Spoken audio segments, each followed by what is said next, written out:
ಮಹಾಭಾರತ ಅಂದರೆ ಪಾಂಡವರು, ಕೌರವರು, ಕೃಷ್ಣ, ಭೀಷ್ಮ, ಅರ್ಜುನ ಈ ಎಲ್ಲರ ಮಧ್ಯೆ ನಡೆಯೋ ಒಂದು ಮಹಾಯುದ್ಧ ಅಂತ ನಮ್ಗೆಲ್ರಿಗೂ ಗೊತ್ತು. ಆದರೆ ಈ ಯುದ್ಧ ನಡೆಯದೇ ಹೋಗ್ಬೋದಾಗಿತ್ತು ಅಂತ ನಿಮ್ಗೇನಾದ್ರೂ ಗೊತ್ತಾ? ಯಾಕಂದ್ರೆ ಒಬ್ಬ ಯೋಧ ಇರ್ತಾನೆ, ಅವನು ಯುದ್ಧಕ್ಕೇನಾದ್ರೂ ಬಂದಿದ್ರೆ ಮಹಾಭಾರತ 1 ನಿಮಿಷಕ್ಕೆ ಮುಂಚೆನೆ ಮುಗ್ದು ಹೋಗ್ತಿತ್ತಂತೆ. ಅವನ ಹೆಸರು ಬರ್ಬರಿಕ. ಬರ್ಬರಿಕ ಅಂದ್ರೆ ಭೀಮನ ಮೊಮ್ಮಗ ಮತ್ತೆ ಘಟೋತ್ಕಚನ ಮಗ. ರಾಕ್ಷಸ ವಂಶದಲ್ಲಿ ಹುಟ್ಟಿದವನಾಗಿದ್ರು ಅವನ ಮನಸ್ಸು ತುಂಬಾ ಶುದ್ಧವಾಗಿರುತ್ತೆ. ಅಹಂಕಾರ ಇರಲ್ಲ, ಗರ್ವ ಇರಲ್ಲ, ಯುದ್ಧದ ಹವ್ಯಾಸನೂ ಇರಲ್ಲ.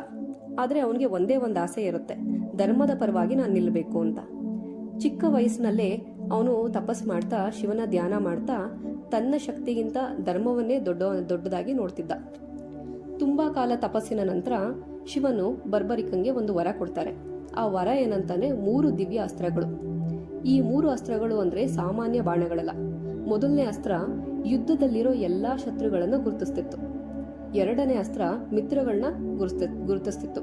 3ನೇ ಅಸ್ತ್ರ ಶತ್ರುಗಳನ್ನ ನಾಶ ಮಾಡಿ ಮತ್ತೆ ತನ್ನ ಕೈಗೆ ವಾಪಸ್ ಬರ್ತಿತ್ತು. ಅಷ್ಟೇ. ಈ 3 ಅಸ್ತ್ರಗಳಿಂದ ಯಾವುದೇ ಯುದ್ಧವನ್ನಾದ್ರೂ ಒಬ್ಬನೇ ಗೆಲ್ಲಬಹುದಾಗಿತ್ತು. ಇಷ್ಟೊಂದು ಶಕ್ತಿ ಇದ್ರೂ ಬರ್ಬರಿಕ ಒಂದು ವಿಚಿತ್ರ ಪ್ರತಿಜ್ಞೆ ಮಾಡಿರ್ತಾನೆ.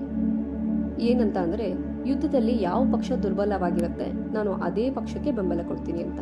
ಈ ಮಾತು ಕೇಳಿದ್ರೆ ಒಳ್ಳೆದೇ ಅನ್ಸುತ್ತೆ, ದುರ್ಬಲರಿಗೆ ಸಹಾಯ ಮಾಡೋದು ತಪ್ಪಲ್ಲ ಅಲ್ವಾ? ಆದ್ರೆ ಮಹಾಭಾರತ ಯುದ್ಧದಲ್ಲಿ ಇದೇ ಮಾತು ದೊಡ್ಡ ಸಮಸ್ಯೆಯಾಗಿರುತ್ತೆ. ಕುರುಕ್ಷೇತ್ರ ಯುದ್ಧದಲ್ಲಿ ಒಂದು ದಿನ ಪಾಂಡವರು ದುರ್ಬಲ ಆಗಿರ್ತಾರೆ, ಒಂದು ದಿನ ಕೌರವರು ದುರ್ಬಲ ಆಗೋ ಚಾನ್ಸಸ್ ಇರುತ್ತೆ. ಅಂದಮೇಲೆ ಬರ್ಬರಿಕ ಏನ್ ಮಾಡ್ತಿದ್ದ? ಮೊದಲು ಪಾಂಡವರ ಪರವಾಗಿ ಹೋರಾಡ್ತಿದ್ದ. ಕೌರವರು ದುರ್ಬಲ ಆದಾಗ ಅವರ ಪರವಾಗಿ ನಿಲ್ತಿದ್ದ. ಮತ್ತೆ ಪಾಂಡವರು ದುರ್ಬಲ ಆದಾಗ ಅವ್ರ ಕಡೆ ನಿಲ್ತಿದ್ದ. ಇದರಿಂದ ಏನಾಗ್ತಿತ್ತು ಅಂದ್ರೆ ಯುದ್ಧಕ್ಕೆ ಕೊನೆ ಅನ್ನೋದೇ ಇರ್ತಿರ್ಲಿಲ್ಲ. ಧರ್ಮ ಗೆಲ್ಲೋದೇ ಇಲ್ಲ, ಅಧರ್ಮ ಸೋಲೋದೇ ಇಲ್ಲ, ಈ ತರ ಆಗೋ ಚಾನ್ಸಸ್ ಇರುತ್ತೆ. ಸೊ ಶ್ರೀಕೃಷ್ಣ ಈ ಎಲ್ಲ ಮೊದಲೇ ಅರ್ಥ ಆಗಿರುತ್ತೆ. ಅವನು ಬರ್ಬರಿಕಂಗೆ ಶಕ್ತಿಗೆ ಭಯ ಪಟ್ಟಿರಲ್ಲ, ಬರ್ಬರಿಕನ ಭಕ್ತಿಗೆ ಗೌರವ ಕೊಟ್ಟಿರ್ತಾರೆ. ಆದ್ರೆ ಶ್ರೀಕೃಷ್ಣಂಗೆ ಒಂದು ವಿಷಯ ಗೊತ್ತಿರುತ್ತೆ, ಜ್ಞಾನ ಇಲ್ಲದೆ ಇರೋ ಶಕ್ತಿ ಧರ್ಮಕ್ಕೆ ಅಪಾಯ ಮಾಡತ್ತೆ ಅಂತ ಅಂದ್ಬಿಟ್ಟು. ಸೊ ಶ್ರೀಕೃಷ್ಣ ಯುದ್ಧ ಮಾಡಲಿಲ್ಲ, ಅಸ್ತ್ರ ತಗೊಳ್ಳಿಲ್ಲ, ಆದ್ರೆ ಬುದ್ಧಿಯನ್ನ ಉಪಯೋಗಿಸ್ತಾರೆ.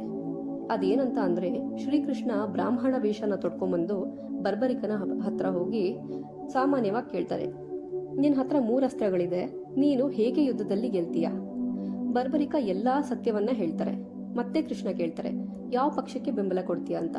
ಬರ್ಬರಿಕ ತನ್ನ ಪ್ರತಿಜ್ಞೆಯನ್ನ ಹೇಳ್ತಾರೆ. ಅದರಲ್ಲಿ 3ನೇ ಕ್ವಶನ್ ಕೇಳ್ತಾರೆ, ನನಗೆ ದಾನ ಕೊಡ್ತೀಯಾ ಅಂತ ಅಂದ್ಬಿಟ್ಟು. ಏನ್ ದಾನ ಅಂತ ಬರ್ಬರಿಕ ಕೇಳಿದಾಗ, ನಿನ್ನ ತಲೆನ ನನಗೆ ದಾನವನ್ನಾಗಿ ಕೊಡು ಅಂತ ಕೇಳ್ತಾರೆ. 1 ನಿಮಿಷನೂ ಯೋಚನೆ ಮಾಡದೆ ಬರ್ಬರಿಕ ತನ್ನ ತಲೆಯನ್ನ ದಾನವಾಗಿ ಕೊಡ್ತಾರೆ. ನಿಮ್ಮ ಇಚ್ಛೆಯೇ ಧರ್ಮ, ನನ್ನ ತಲೆ ನಿಮಗೆ ಸಮರ್ಪಣೆ ಅಂತ. ಇದು ಭಯ ಅಲ್ಲ, ಸೋಲು ಅಲ್ಲ, ಪೂರ್ಣ ಶರಣಾಗತಿ ಅಂತ ಅರ್ಥ ಬರುತ್ತೆ.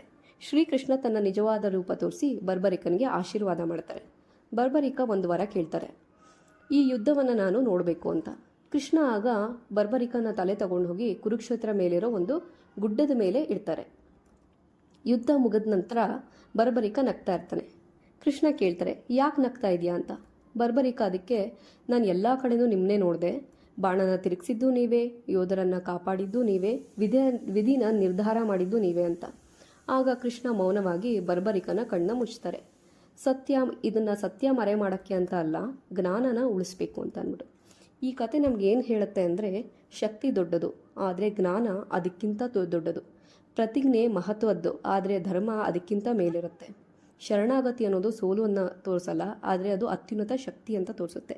ಸೊ ಈ ಥರ ಧರ್ಮದ ರಹಸ್ಯ ಕಥೆಗಳಿಗಾಗಿ ನಮ್ಮ ಚಾನಲ್ನ ಸಬ್ಸ್ಕ್ರೈಬ್ ಮಾಡಿ. ಧನ್ಯವಾದಗಳು.